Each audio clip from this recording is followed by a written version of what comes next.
Hola Polímata, ¿qué tal estás? ¿Cómo has empezado el año? Bueno, como todo el mundo sabe, Trump acaba de capturar a Maduro y los titulares se han llenado de mensajes totalmente polarizados.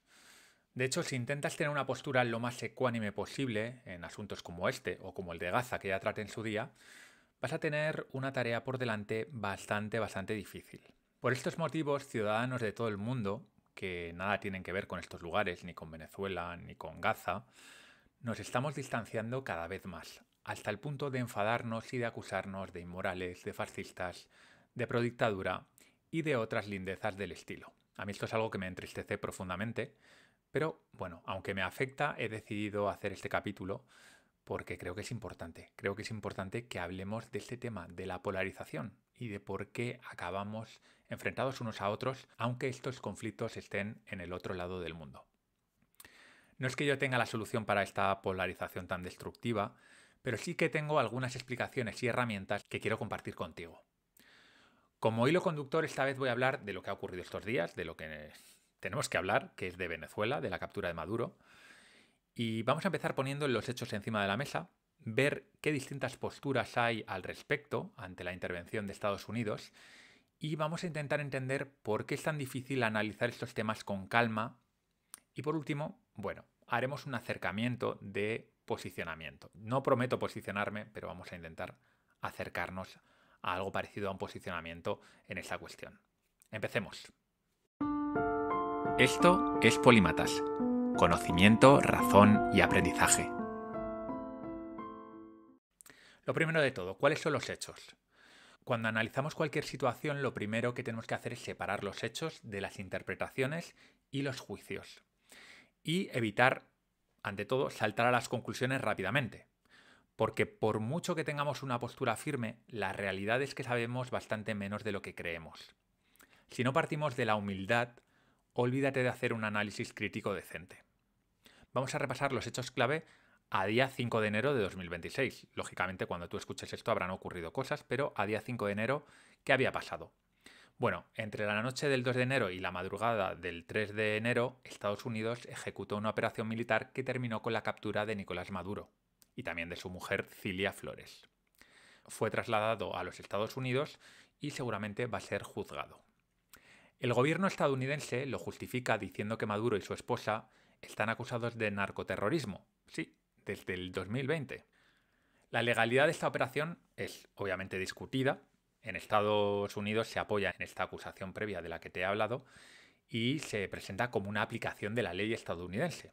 Pero, por otro lado, en derecho internacional, muchos la ven como una violación de la soberanía y del principio del no uso de la fuerza. Y aquí tenemos una realidad incómoda. En el sistema internacional no existe una policía por encima de los estados. Las normas cuentan, pero su cumplimiento depende de poder, de alianzas y de si alguien puede imponer los costes. Mientras escribía el guión de este podcast, el 5 de enero, Maduro estaba bajo custodia federal en Nueva York y tenía su primera comparecencia ante el Tribunal Federal en Manhattan. En Caracas, por supuesto, el chavismo, o el chavismo con ayuda de Trump, todavía no lo sé, ha movido ficha. Delcy Rodríguez, que era la vicepresidenta de Maduro, queda actualmente como presidenta en funciones. Bien, estos son los hechos básicos, pero ahora vamos a profundizar un poco más. ¿Por qué el régimen de Maduro estaba tocado? ¿Por qué Estados Unidos ha hecho esto ahora mismo? Bien, el régimen de Maduro estaba tocado, todos lo sabemos, en primer lugar por falta de legitimidad democrática y en segundo lugar por los crímenes que todo el mundo sabe, están muy documentados, ha cometido Maduro y su gobierno. Empecemos por la parte de la legitimidad democrática. En las elecciones de 2024, el gobierno de Maduro se declaró ganador sin mostrar ni una sola prueba. Esto llevó al panel de expertos de la ONU a concluir que el proceso no fue limpio. El Centro Carter y otros observadores internacionales cuestionaron la falta de transparencia del recuento oficial y pidieron al gobierno resultados desagregados. Por su lado, la oposición recolectó y publicó más del 80% de las actas oficiales. Según estas actas, Edmundo González Urrutia, el líder de la oposición, habría ganado por un margen amplio, en torno a los 2/3 de las votaciones. Podría estar dándote durante un buen rato datos que demuestran el fracaso absoluto del régimen de Maduro, pero para mí el más claro es el éxodo masivo que ha tenido lugar desde 2014 y que ACNUR sitúa en aproximadamente 8 millones de desplazados. Teniendo en cuenta que la población de Venezuela era en 2014 de unos 30 millones de personas, pues esto supone el exilio de 1 de cada 4 personas. Y como todo dictador que se precie, Maduro y su estado represivo ha llevado a cabo detenciones arbitrarias, tortura y otras violaciones graves de los derechos humanos. Esto ha sido documentado por la Misión Internacional Independiente de Determinación de los Hechos de la ONU. Vale, ¿cuáles son las razones por las que Estados Unidos aparentemente ha hecho esta captura? El Departamento de Justicia de Estados Unidos acusó en 2020 a Maduro por narcoterrorismo. Pero Trump, al explicar la operación del 2 de enero, no ocultó sus cartas. Dijo claramente que no solo iba de hacer justicia y de luchar contra el narcotráfico, sino que dedicó buena parte de su discurso a hablar de reconstruir el sector petrolífero, obviamente con las petrolíferas de Estados Unidos al mando. Y también, y esto es muy importante, aludió a la doctrina Monroe, que es la idea de que Estados Unidos no quiere potencias rivales metiendo el pie en el continente americano ni en cualquier lugar si es posible. En otras palabras, Trump lo que quiere es sacar a los rusos, a los chinos y a toda esa gente de Venezuela y de todos los lugares de América. Y no lo esconde en absoluto. Resumiendo, Donald Trump usó la acusación legal sobre Maduro para poder intervenir en Venezuela sin necesitar la aprobación del Congreso. Pero sus verdaderos objetivos parecen ser principalmente geopolíticos. Punto 1, el petróleo, y punto 2, el control político y militar de la región. De paso, saca los colmillos y demuestra a sus enemigos el poder que tiene Estados Unidos para intervenir en otros países cuando lo considere conveniente. Esto último es una interpretación propia, pero me parece que encaja bastante con la retórica trumpiana y que Trump utiliza para afianzar la lealtad entre sus seguidores. Es decir, hay muchos seguidores de Trump que ven con muy buenos ojos esta mano dura. Bien, ahora que tenemos los hechos encima de la mesa, vamos a ver cómo se interpreta esto desde 4 marcos ideológicos. El primero, el marco anti-injerencia. Aquí la idea central es, esto sienta un precedente peligrosísimo. Aunque Maduro sea un criminal, la crítica es que Estados Unidos ha violado la soberanía de un país y ha ejecutado la captura extraterritorial. Y añade lo siguiente, el problema no es solo Venezuela. Si esto se normaliza, mañana lo hará Rusia, lo hará China o cualquier otra gran potencia. En este bando suele haber gente muy diversa, desde liberales y socialdemócratas hasta conservadores institucionalistas. Y también periodistas y juristas que, sin una simpatía especial por Maduro, ven el método como una ruptura grave de las reglas internacionales. El segundo marco importante es el marco antiimperialista, a menudo pro-Maduro. Aquí el mensaje, dicho sin rodeos, es: esto es imperialismo. Para esta postura, Estados Unidos debe devolver a Maduro y dejar de actuar como una potencia colonial. ¿Y la acusación de fondo cuál es? Pues que Trump no quiere la democracia, sino que quiere control y quiere conseguir los intereses de Estados Unidos, que básicamente son el petróleo y expulsar a rivales y tener influencia importante en la región. En este bando solemos encontrar, aparte de la izquierda antiimperialista, al chavismo más duro, a simpatizantes del eje China-Rusia-Irán y a sectores de Latinoamérica que tienen una gran desconfianza histórica hacia la injerencia de Estados Unidos. Con razón, por otro lado. El tercer marco es el marco anti-Maduro. Aquí lo que destacamos es, se ha eliminado a un autócrata. Lo importante es que cae el núcleo del régimen y se abre una oportunidad real de transición. Y lo expresan del siguiente modo: el futuro sin Maduro va a ser mejor para los venezolanos. Elecciones, liberación de presos, reconstrucción institucional, económica. En este bando suele encontrarse a buena parte de la oposición venezolana, la diáspora, liberales, sectores empresariales y también gente de izquierdas que considera el chavismo una dictadura. Y por último, el marco pro-Trump.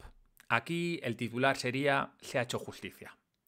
Maduro era un narcoterrorista y un dictador. Para esta postura, para este marco, la captura era necesaria y urgente. Y lo rematarían con algo así como: Estados Unidos debe imponer el orden. ¿Por qué? Porque esto disuade a otros tiranos y demuestra fuerza. En este bando suele haber una buena parte de la derecha, especialmente la derecha populista, y sectores muy pro Estados Unidos que celebran el estilo de acción directa de Trump. Y estos son los 4 marcos que yo identifico principalmente. Igual que con Palestina e Israel, lo de Venezuela no es solo una cuestión humanitaria o de libertades. Para mucha gente es un símbolo, una forma de reafirmar su identidad, la de su grupo, y de atacar al adversario. Entender esto es clave para entender la polarización que levantan estas cuestiones.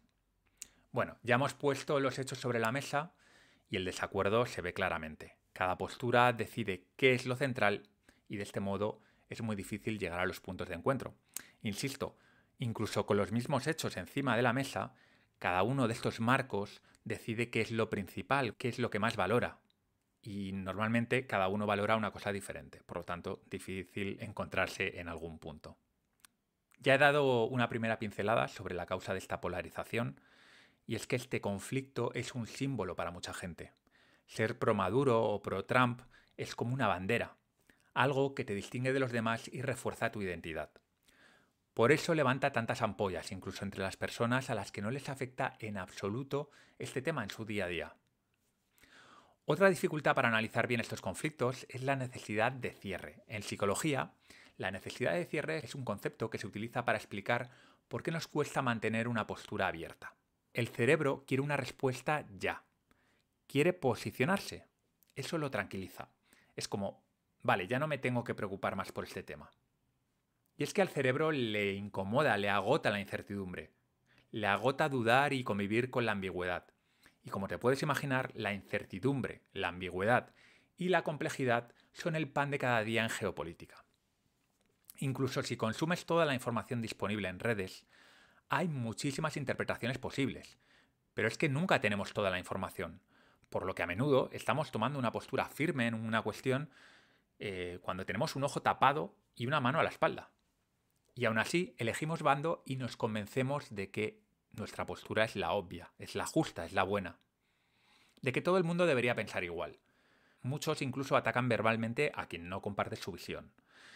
Y esto es paradójico porque en estas situaciones se acusa mucho de falta de pensamiento crítico, mientras quien acusa es el primero que cae en ese error. Pero no seamos tan duros, porque es que somos humanos.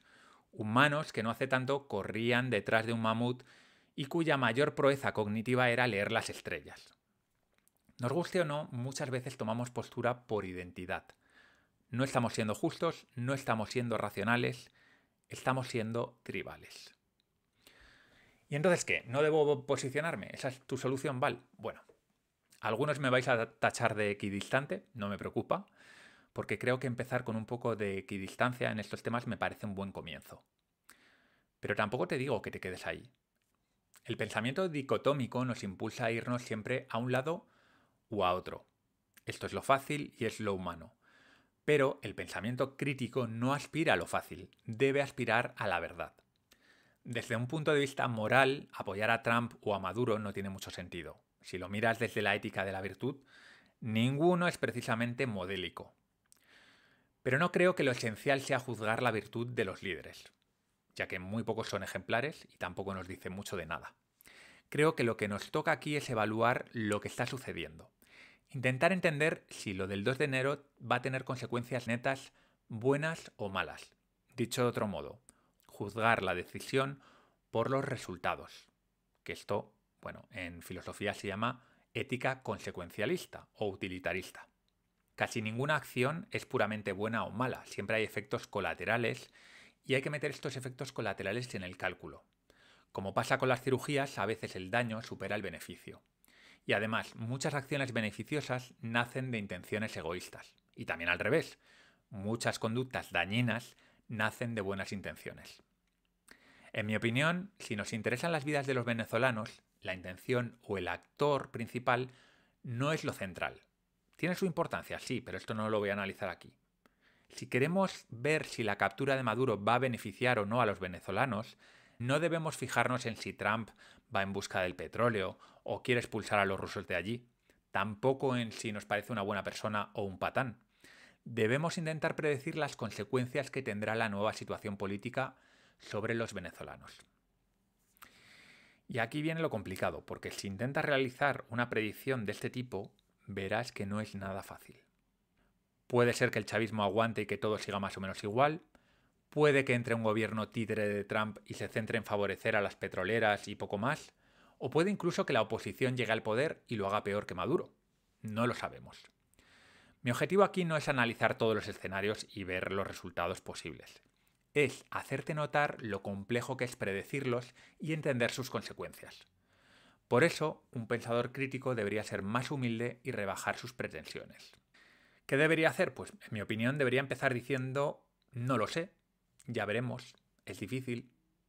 ¿Poco glamuroso? Pues sí, lo sé. ¿Vas a ganar un concurso de popularidad? Seguramente no. ¿Algún amigo se va a chinar contigo? Puede que no sea tan buen amigo, pero sí, algún amigo se va a chinar contigo. Sin embargo, no me quiero quedar ahí, la complejidad es aún mayor de lo que parece. Abro otro melón.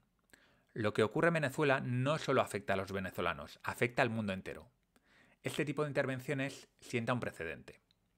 Quizás ahora algunos tiranos se lo piensen 2 veces antes de meterse con Estados Unidos. O quizás Trump normalice la injerencia en otros países y esto sea el comienzo de un nuevo colonialismo. O como he dicho antes, que Rusia y China empiecen a hacer lo mismo. Puede que aumente todavía más la tensión mundial y que los países suban su inversión en armamento, favoreciendo a las empresas armamentísticas, pero perjudicando a los contribuyentes.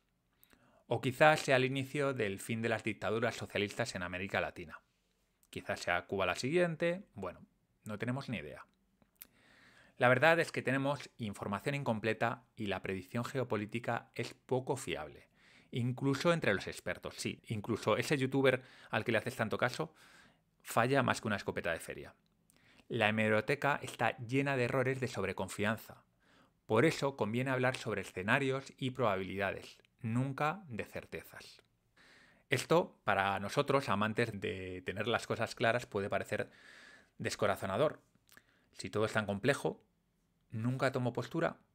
Bueno, por suerte no todo es tan complejo como la geopolítica, y creo que en muchas situaciones sí hay buenas razones para posicionarse, después, por supuesto, de hacer un análisis cuidadoso.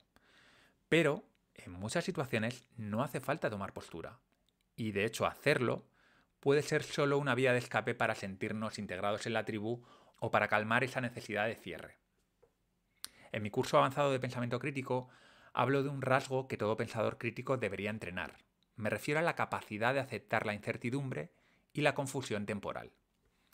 A veces pasarán días, semanas o años hasta que puedas posicionarte con sentido en una cuestión. A veces no lo vas a hacer nunca, pero no pasa nada. Hay que habituarse a estar cómodo sin necesidad de posicionarse. Personalmente creo que esto nos haría tener un mundo mejor. Bueno, te he contado muchas cosas en pocos minutos, así que vamos a resumir.